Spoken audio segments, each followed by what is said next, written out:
আজকের গল্পের নাম সৎ পথে আসা। একটা বাচ্চা বইয়ের ছবিতে ইংলিশ গল্প পড়ছিল। বইটি খোলা ছিল। বইয়ের ছবিতে দেখা যায়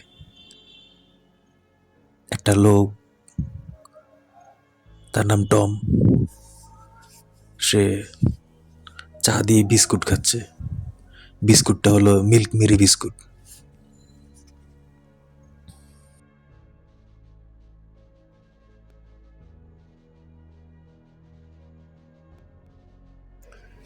তাই ব্লুটন গেল দোকানে মিল্ক মেরি বিস্কুট কিনতে। আসার পথে সে দেখতে পেল পাশের নির্মাণাধীন বিল্ডিং এর ভিতর কেউ নেই। শুধু দেখা গেল দুটি চোর পানির মোটর চুরি করার জন্য আসে। সে তখন ভাবলো, সে যদি একা যায় তাহলে তাকে চোরেরা হত্যা করবে। সে বাসার সবাইকে জানায়। সেদিন বাসার সবাই এসে একটা মিটিং করে ও নতুন দারোয়ান নিয়োগ দেওয়ার সিদ্ধান্ত নেয়। যতবারই চোরেরা বলতো গেট খুলতে, ততবারই দারোয়ান বাঁশ দিয়ে তাড়িয়ে দিত তাদের। একদিন চোরেরা আসার পর তারা কারেন্টের খাম্বার তার কাটলো, যেটা ছিল পাপ। ও চোরেরা চুরি করার আগে পুরো এলাকা একটা রাউন্ড দেয়, দেখে কেউ সজাগ আছে কিনা। দারোয়ান অনেক আগে বুঝে এতগুলা চোরের সাথে পারা সম্ভব না। তাই দারোয়ান একটি ফন্দি বানায়। দারোয়ান একটি ভুয়া পানির ট্যাঙ্ক সাজায় ভুয়া পাইপের সংযোগ দিয়ে, কিন্তু সেটা ছিল দারোয়ানের লুকানোর জায়গা। চোরেরা ভাবে দারোয়ান বিদায় হয়েছে, আসলে দারোয়ান লুকিয়ে থাকতো খালি ট্যাঙ্কের ভিতরে।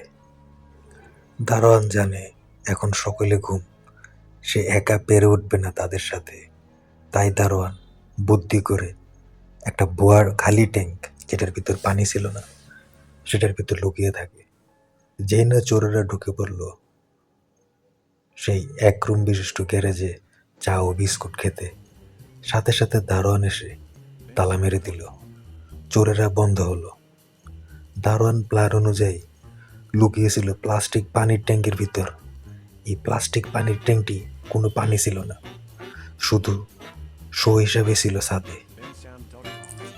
দারোয়ান সে পানির ট্যাঙ্কের বাইরের পাইপ থেকে পানি এমনভাবে ছাড়তো যাতে চোরেরা ভাবে এটা সত্যিকারের পানির ট্যাঙ্ক। ঠিক এরকমই তো এখন ভিতরে যেহেতু ছিল, দারোয়ান দেখতে পায় চোরেরা খাম্বার তার কাটতেছে। প্লাস্টিক ট্যাঙ্কির ভিতরে ঢাকনা খুলে উকি দিয়ে দারোয়ান দেখতে পায় চোরেরা কারেন্টের খাম্বার তার কাটতেছে, যেটা ছিল মহাপাপ। কারেন্টের খাম্বার তার কাটা নিষেধ, যাতে চুরি করতে পারে চোরেরা। দারোয়ান প্ল্যান অনুযায়ী লুকিয়েছিল প্লাস্টিক পানির ট্যাঙ্কের ভিতর। এই প্লাস্টিক পানির ট্যাঙ্ক চোরেরা ধরা খায় যখন তারা কারেন্টে তার কাটার পর গ্যারেজে দেখতে পায় মোমবাতির আলো জ্বলে ও গ্যারেজের দরজা অর্ধেক খোলা ছিল। চোরেরা ভিতরে উকি দিয়ে দেখে চায়ের ফ্লাস্ক আর মিল্ক মেরি বিস্কুট। চোরেরা বুঝতে পারে ভিতরে হয়তো কেউ রাখছে এটা। চোরেরা ভিতরে ঢুকে মিল্ক মেরি বিস্কুট আর চা খাওয়াতে ব্যস্ত হয়ে পড়ে।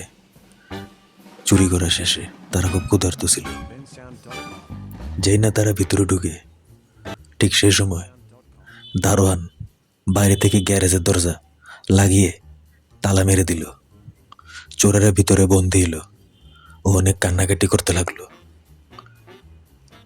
চোরদেরকে ধরার পর শাস্তি দেওয়া হয়।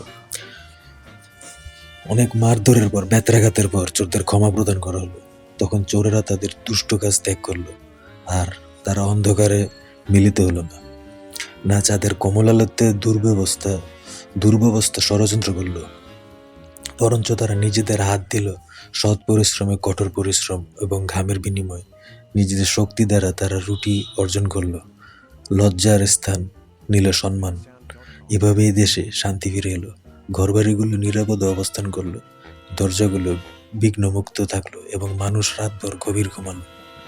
এবং এভাবেই জনসমাজে জানা গেল যে অনুশোচনা যদি সৎ পরিশ্রমের সঙ্গে যুক্ত হয়, তবে রাজ্যে শান্তি ও সামঞ্জস্য প্রতিষ্ঠা হয়।